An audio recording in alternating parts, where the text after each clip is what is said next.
Hello, and welcome to our first link education session for family care partners. Our education series is broken down into 4 modules, each focusing on a particular stage within the dementia journey. This is Module 1, and in this presentation, we'll be looking at what is dementia. So in today's presentation, we'll be specifically looking at what is the brain. We'll look at the different lobes and what each lobe is responsible for. We'll then look at, well, what is dementia and some of the different types of dementia. We'll talk about the 10 warning signs that are associated with the development of a form of dementia. We'll then move into treatment options that can help with symptom management and quality of life. And then we'll look at the progression of the disease utilizing TIPA SNO's GEM states.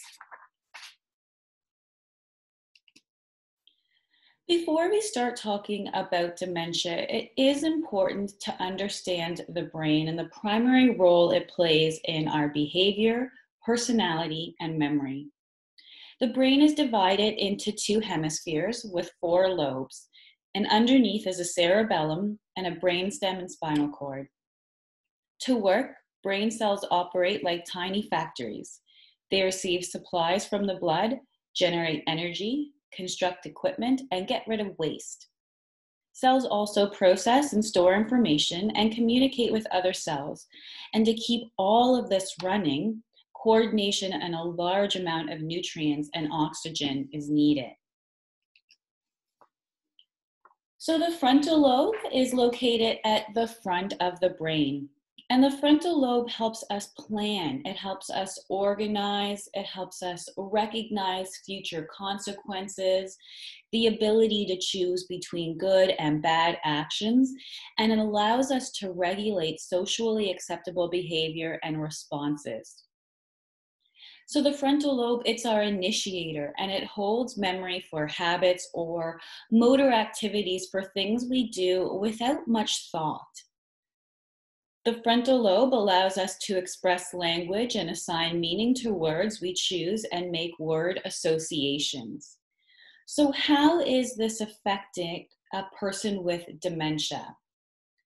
A person living with dementia who was great at organizing parties may begin to have more difficulty making plans to host an event. They may not have awareness or insight into their changing condition and their dementia. They may go outside without putting a coat on if it's raining or if it's in the winter.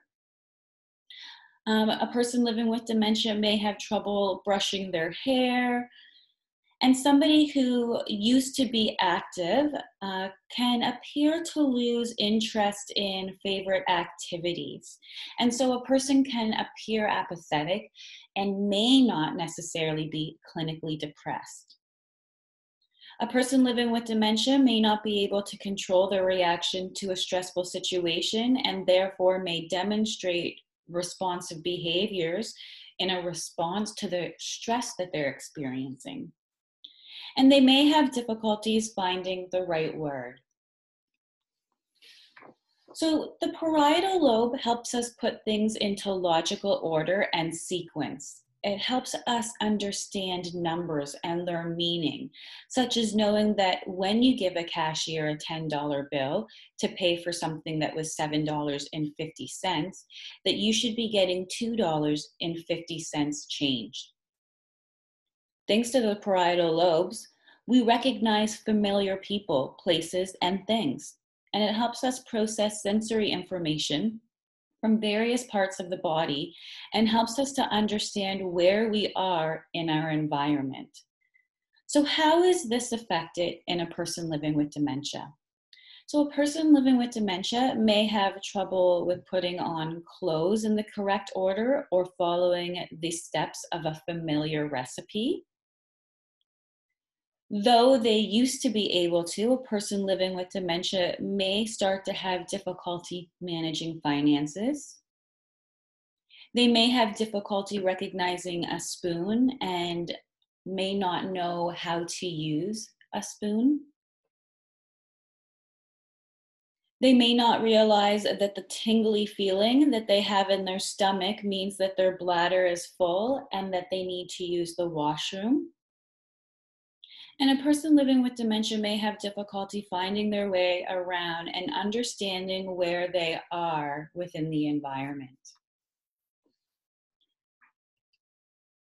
So the occipital lobe controls vision and depth perception. It helps us process what we see and recognize colors as information travels from our eyes all the way back to our occipital lobes. So for a person living with dementia, shiny floors may appear wet and therefore they may avoid walking on them. When the floor surface is carpeted in one area and tiled in another, a person living with dementia may have difficulty interpreting the surfaces and therefore may hesitate to walk from one area to the other. A person living with dementia may also experience a narrowing of their field of vision, making it more difficult for them to see things in their peripheral. And they may be startled if you approach them from the back or from the side. So we do recommend approaching an individual from the front and slowly making sure that they do recognize and are accepting that we are coming in to communicate. A person living with dementia may have difficulty going up and down the stairs because they may have difficulty knowing the depth of each stair. And they may not be able to determine how deep the water is in the bathtub, and therefore they may be fearful to step in the tub. And this can cause a lot of frustration for family care partners when they are trying to assist with personal care. The temporal lobes are responsible for processing visual and auditory memories, for memory storing, both short-term and long-term. The temporal lobes also help us comprehend language, both written and spoken. So how is this impacted by dementia? A person living with dementia may not recall a conversation that you had with them. They may forget meeting you, and as a result, respond to you as if you were a stranger. So it is very important that each time you identify yourself or introduce yourself when approaching an individual living with dementia. A person living with dementia may not remember that you left instructions to heat their food, or they may forget if you ask them to wait on the toilet until you get back. A person may not be able to learn new skills, such as how to use a computer, especially if they've never used one in the past. A person living with dementia may not understand what you said to them, even if you're using simple words and instructions. And they may have trouble understanding what they just read. An individual living with dementia may speak in long, complex sentences that to us may not make much sense. They may mix their words up or use words incorrectly. And sometimes what we notice is that individuals revert back to their first language. So if an individual's French and then they started speaking English in school and throughout life, sometimes what we do notice is they can revert back to their mother language. So they may revert back to French.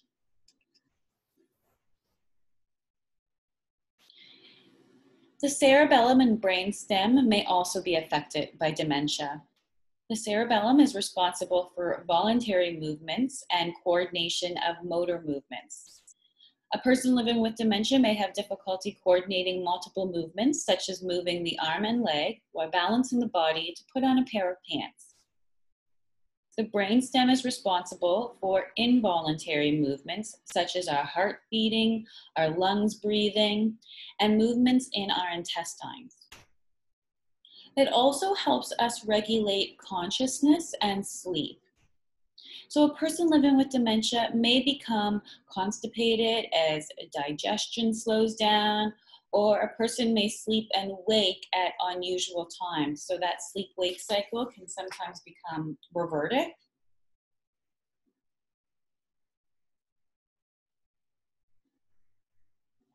So now that we talked about the brain and what each part of the brain is responsible for, now let's look at dementia. Dementia is an umbrella term for a set of symptoms related to decline in cognitive ability. And this includes the loss of memory, the loss of understanding, and the loss of judgment. Dementia is not a normal part of aging. It is not a mental illness. It is not controllable, and it is not universal. The image on the slide is a brain comparison of a healthy brain and a brain with advanced Alzheimer's disease. As you can see, the brain with advanced Alzheimer's is smaller than the healthier brain as a result of brain shrinkage from the death of brain cells. You can also see the gaps that have developed between brain folds.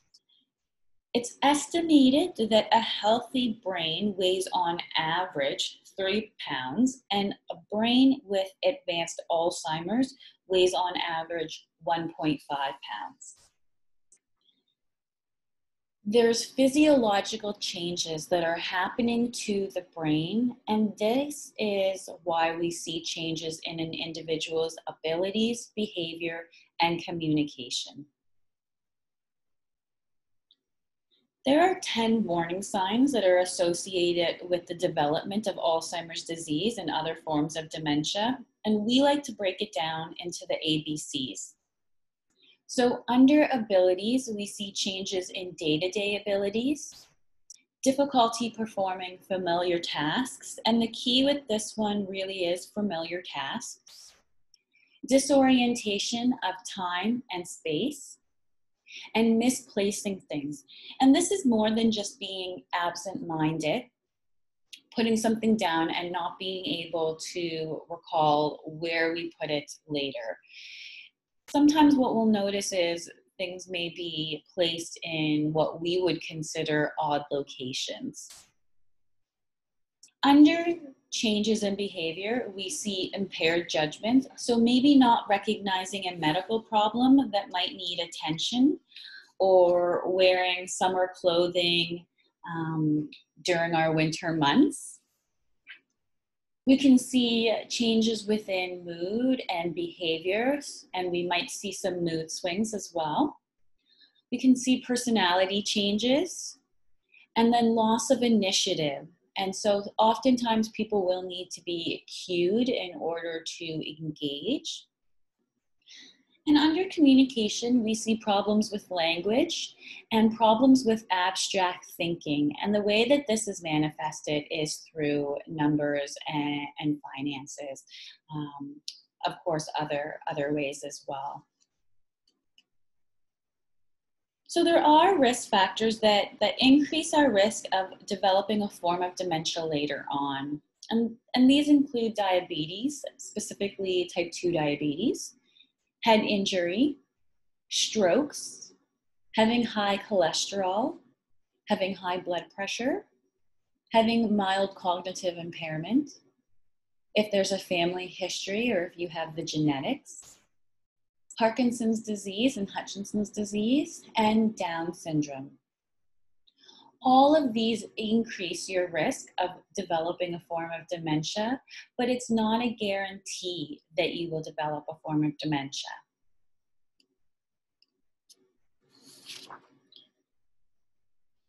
So in PEI, we have 2,644 islanders who are affected by Alzheimer's disease or a related dementia. 13% are young onset, so that's anybody diagnosed before the age of 65.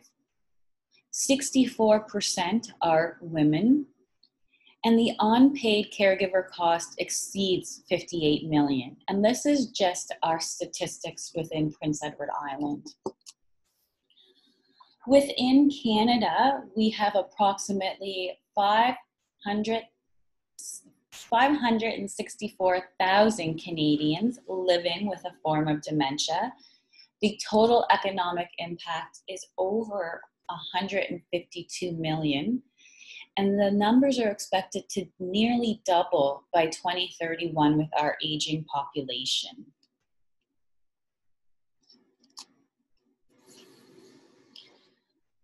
Earlier in the presentation, we identified that dementia is an umbrella term for a set of symptoms related to decline in cognitive ability. There are different disease pathologies that are causing the dementia symptoms we see. It is estimated that there are over 80 different types of dementia, but we tend to focus on the ones that we see most often. And these include our Alzheimer's disease, our vascular dementia, our frontotemporal dementia, our young onset, Lewy body dementia, and mixed dementia. So we're going to explore all of these a little bit more. All of the above forms of dementia are chronic, they're irreversible, and they're progressive. There are acute reversible forms of dementia, which can be caused by things like vitamin deficiencies, stress, depression, medication interactions, infections. This is why we always recommend going and having a conversation with your doctor or your nurse practitioner if you ever are noticing symptoms with yourself or somebody else, because maybe it's something treatable.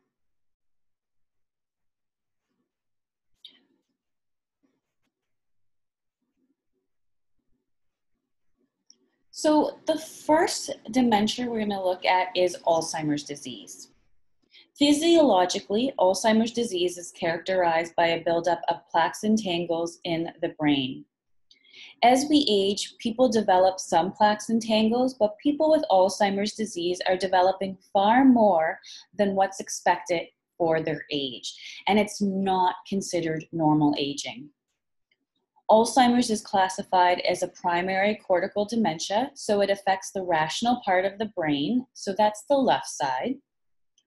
Alzheimer's disease is the most common form of dementia we see. It accounts for approximately 64% of all dementia cases. It is fatal, progressive, and degenerative. Short-term and long-term memory are both impacted, but short-term memory is the first noticeable symptom. There is no cure for Alzheimer's disease, but there are treatment options that have been identified that can help with symptom management, and the hope is that it will slow the progression of the disease down, but it's quite difficult for us to know if and by how much. Many people are concerned about a genetic predisposition to Alzheimer's disease. However, at the present moment, Alzheimer's is only 10 to 30% genetic, with the remaining causes largely unknown. In most cases, the disease will progress slowly. If there is a dramatic sudden change, then there may be an underlying cause at play, and we would want to consult with our healthcare professionals. On average, the duration is between 7 to 10 years, but it does vary from individual to individual. So now we'll look at vascular dementia. Vascular dementia occurs when brain cells are deprived of oxygen. When there is a blockage in the vascular system, or if it is diseased, blood is prevented from reaching the brain. As a result, brain cells die and dementia appears. A stroke is often the cause of vascular dementia. It's not the only cause, but it's definitely the common cause. Vascular dementia is the second leading form of dementia. However, most occur as mixed dementia. And mixed dementia occurs when there's just a combination of dementias. But what we are often seeing is a combination of vascular dementia and Alzheimer's disease. It's estimated that only 5 to 10% of all dementias are purely vascular. So, Lewy body dementia occurs when abnormal proteins deposit inside the brain's nerve cells. These deposits are known as Lewy bodies, and they were named after the scientist who discovered them. The deposits seem to interrupt the brain's messaging, impacting movement and thinking. Lewy body dementia develops quickly and has a more rapid progression than that of Alzheimer's. There is large fluctuation of symptoms, so an individual can appear quite well and then be quite confused within the same day, even within the same couple of hours. It can cause extreme sensitivity to some medications, so antipsychotics are typically not advisable for individuals who have Lewy body dementia. It occurs more frequently in males, and it usually begins at 60 to 70 years of age, so just a little bit earlier of an onset than that of Alzheimer's disease. The average course of this disease is 6 years, and the cause of Lewy body dementia is unknown. Lewy body dementia occurs for about 5 to 15% of all dementia cases.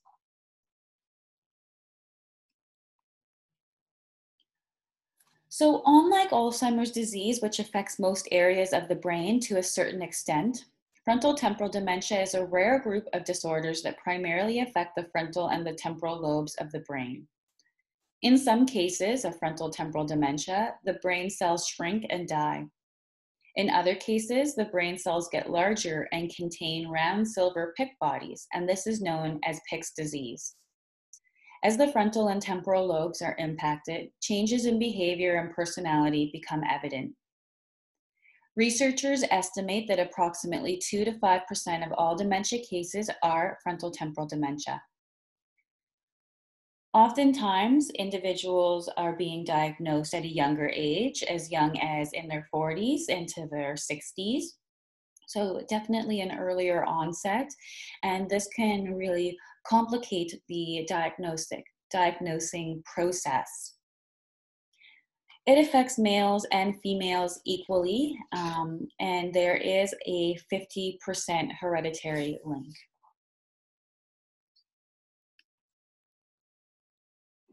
So young onset, 13.5% of islanders living with dementia fall under the category of young onset dementia. Young onset dementia is an individual being diagnosed before the age of 65.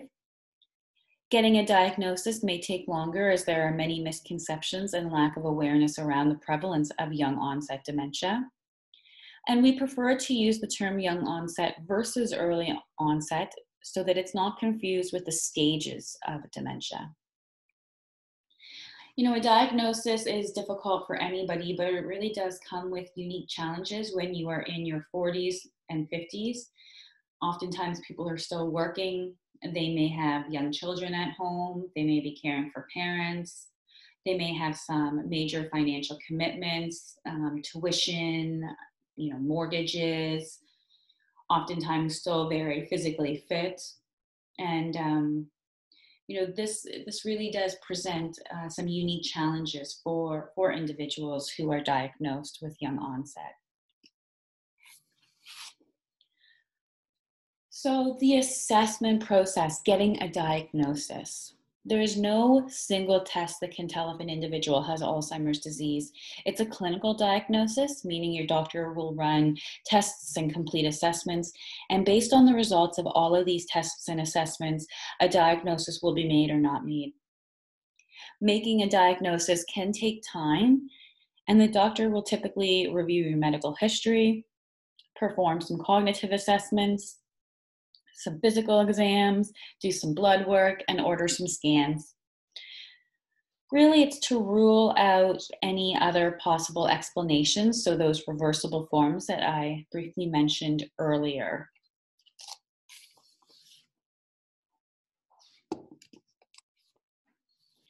So there are medications available to help treat the symptoms of Alzheimer's disease and related dementia, but these are for symptom management. They are not a cure.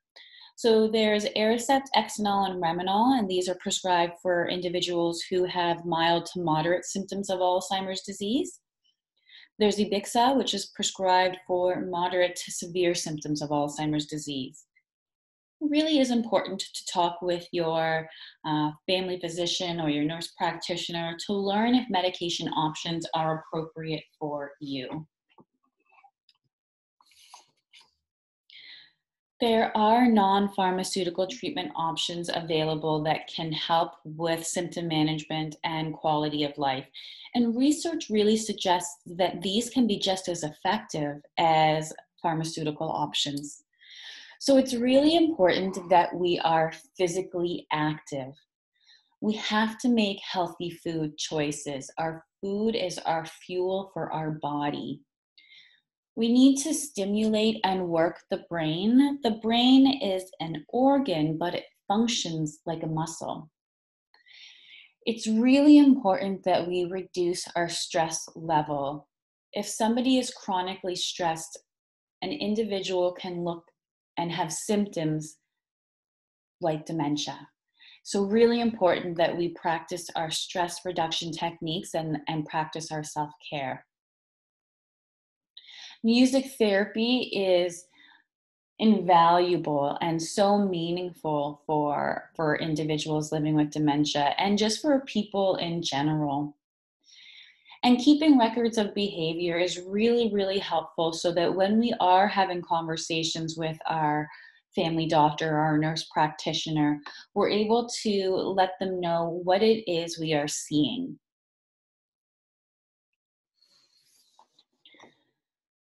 So Alzheimer's disease and related dementia can be divided into stages.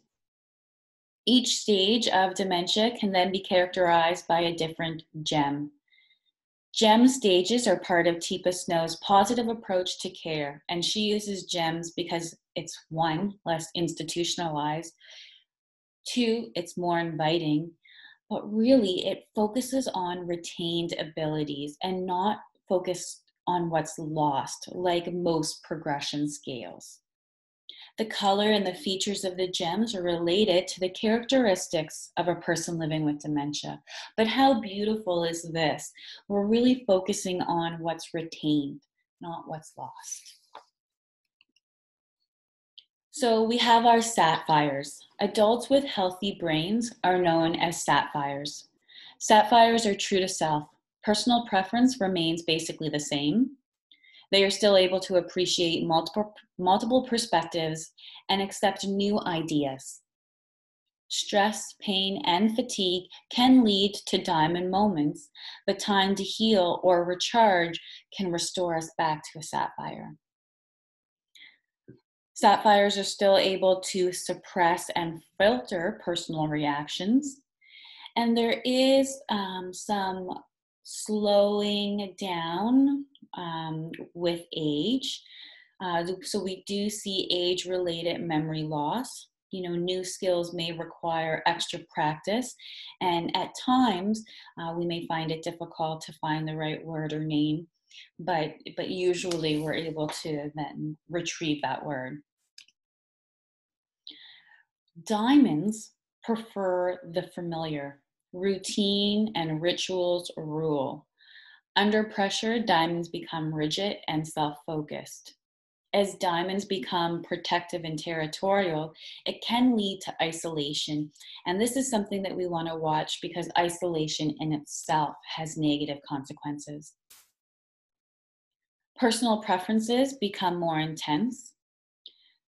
Diamonds have many facets depending on the situation. When happy and supported, they can shine, but when distressed, others can be seen as a threat.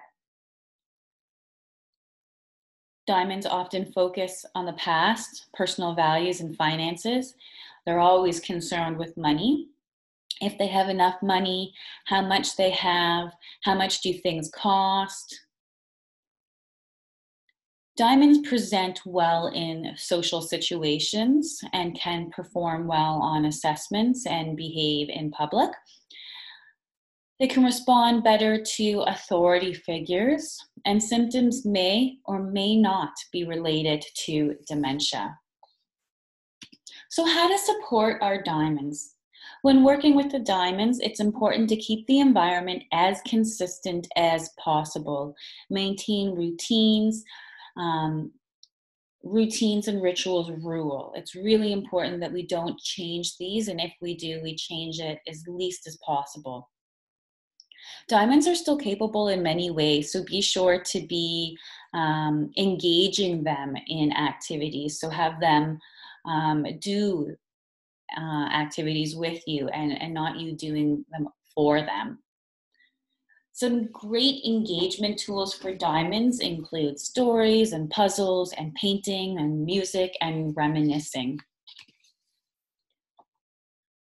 So that moves us into our emeralds, and emeralds are green. They are always on the go. They see themselves as capable and independent and want to be treated that way. Vocabulary and comprehension does start to diminish. They can chat socially, but typically they miss 1 out of every 4 words, so they can get lost in longer conversations. Awareness of time, place, and situation will not always match current reality, and they may get lost. Strong emotional reactions are typically triggered by fear, desires, or unmet needs. They can have moments of clarity mixed in with periods of loss in logic or reason. And they may neglect personal care routine. So, how to support our emeralds? Cues and support are really important. Emeralds always want to know what's happening next and may not be able to get from point A to point B without guidance and assistance. Routines and old interests can be helpful when providing guidance. Saying, I need you to help me, is empowering. And this really promotes the independence they desire and implies that we see them as still capable because they are still capable. It is important for us to change our expectations and establish a new normal as their brain is no longer able to adapt to fit us. Just go with the flow. They will fill in the blanks in their own mind, but correcting or arguing will make them feel incompetent and therefore they may become suspicious of you. It's really important to connect, not correct. Activities to be done together really need to depend on interest and abilities of the individual. So looking at things like hobbies, so crafts, carpentry, sewing, or household tasks, even like sweeping and breaking, washing the dishes, folding the clothes. You know, a game of cards can also be adapted to match colors or suits or numbers or just putting cards on top of one another. Next, we move into ambers, and ambers are caught in the moment, so caution is required. They live in the moment, so they may act or respond without thinking, and this is a big change from our emeralds who were often stuck in the past. They're focused on sensations, so ambers really react to the way things look, the sound, the smell, how they move. Others can be seen as threatening due to differences in perspective or ability. And sometimes we can see responsive behaviors at this time. Our ambers may have difficulty expressing their needs, but expressed needs or demands are immediate. So they want that instant gratification. I want what I want when I want it. They do have limited safety awareness, but they're still very curious. And there is limited social awareness. So sometimes what we will see is they can cross personal boundaries in an attempt to meet their own needs. So they may take or touch things in our personal space. So for example, if we're sitting at a table and we're eating, maybe they grab something off of our plate because they think it looks good and they want to eat that instead of what's on their plate. They can be very curious and repetitive during periods of intense activity. So sometimes things like tearing paper. Even when they need help with tasks, they may resist. And so monitor and staying connected can be a challenge. So how to support our ambers? When working with ambers, again, caution is key. Think yellow, caution. Make sure ambers are aware of you before you get too close. So really utilizing Teepa Snow's positive approach to care and that positive physical approach. As comprehension is becoming more difficult, visual cues are essential. Too many words will get lost. So really think about, how can I say my message with the least amount of words, and really adding visual cues in to help reinforce what we're saying. If something is not working, stop, back up, and try again a later time. Really, we have to adapt to meet them. They are unable to adapt to meet us because of the changes with the disease. We need to adjust our time, our approach, our cues, and environment and task as necessary. And because our ambers are sensory, engagement requires the use of one or more senses. So really think about sounds and textures and images and just simple physical activity. These are all really beneficial. So now we're moving into rubies. Rubies can usually sing, hum, pray, sway, rock, clap, and dance. Rubies require guidance to control their movement. They do not know how to initiate movement, but once they are going, they do not know how to stop. There can be limited skills in mouth, ears, fingers, and feet. Fine motor skills are gone, and gross motor movements now dominate. Automatic reactions and actions combined with limited balance and coordination can lead to big, strong, repetitive movements.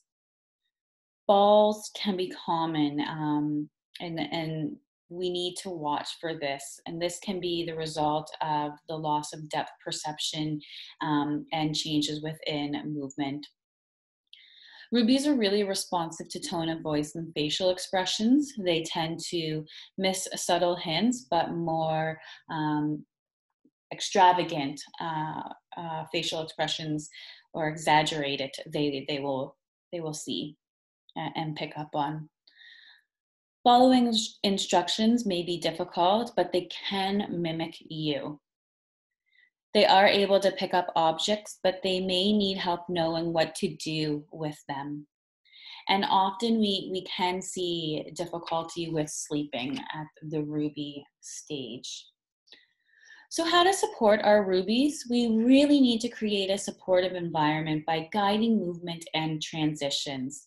Move with them first. Use your body to show them what to do next. And really, we want to do one step at a time, really breaking it down. Danger is a concern due to limited visual skills, limited chewing abilities, balance, and coordination. Really, it's up to us to try to reduce risk in the environment as much as possible, and we're responsible for their safety awareness. Healthcare professionals can also assist with this if you feel you need additional support in this area. We need to reduce stimulation, do not use too many words, and reduce the number of choices for rubies. So just give one or two options at most. Offer positive encouragement and reinforcement to keep rubies going. Oftentimes we're having to anticipate unmet needs at this stage. Rubies have a great sense of rhythm, so use this to engage them with music, poetry, and prayer. Senses are still working, so sit outside with them or give them a hand massage. And finally, we have our pearls. Pearls still know the difference between familiar and unfamiliar. They may not be able to name it, but they know who or what it is. They have minimal capabilities, and any movement is due to primitive reflexes. Moments of connection take time and may be short-lived. Weight loss and immobility is evident. Body systems are failing. Protective reflexes such as breathing and swallowing are becoming more difficult.